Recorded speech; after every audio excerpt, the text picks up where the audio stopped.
In this class, we've already talked about mass production. We've talked about the assembly line. We've really talked about it in terms of a technical innovation.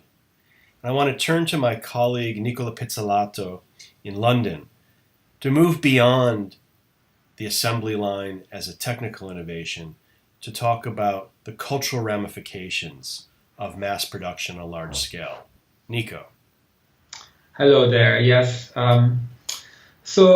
When Henry Ford introduced his system of mass production in his factories in Detroit, that had a large resonance beyond the United States.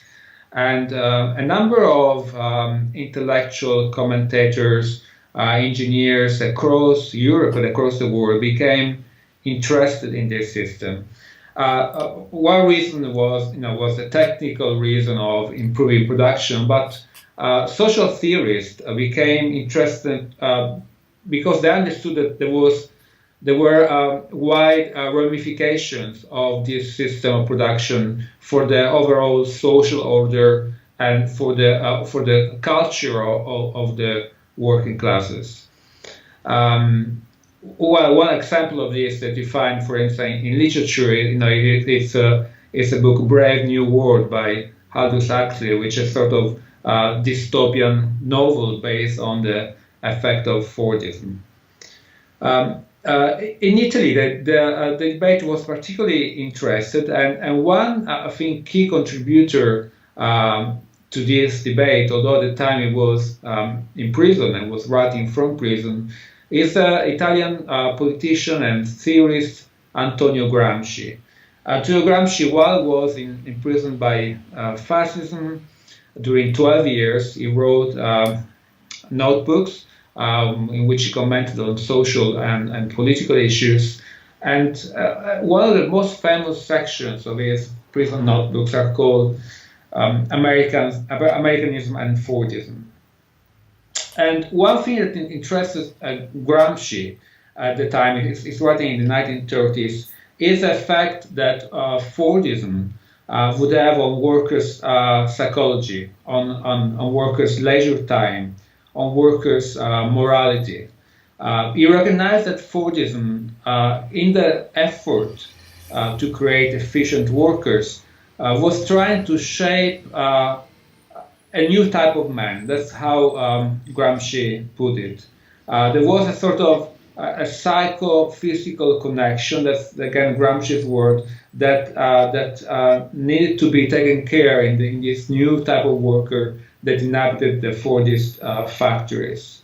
And this required sort of control and shaping the workers' personality and lifestyles beyond the factory. In workers' private life and family life, and it's well known that for a time being, for a certain number of years, Ford established the so-called sociological department, in which through which the Ford Corporation controlled the private lives and family lives of workers who wanted to qualify for the highest wages. And what really Ford had in mind was to check that this mostly immigrant workforce was adopting a sort of American work ethic, American values, which he thought were the most appropriate for working in a factory. And Gramsci recognizes that all these controls of workers' lifestyle was not really for the sake of improving workers' lifestyles and morality, but for the sake of rationalizing production and making production more efficient and profitable for Ford. One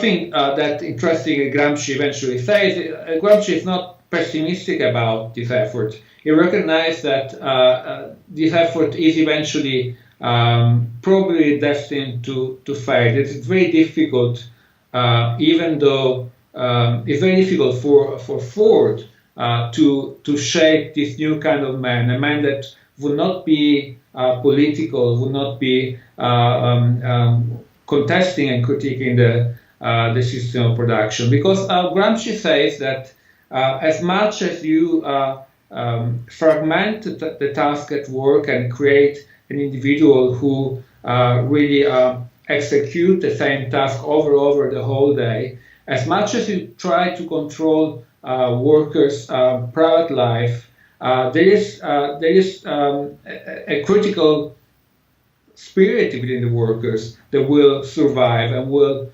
contest that production and cultural system. It was very long.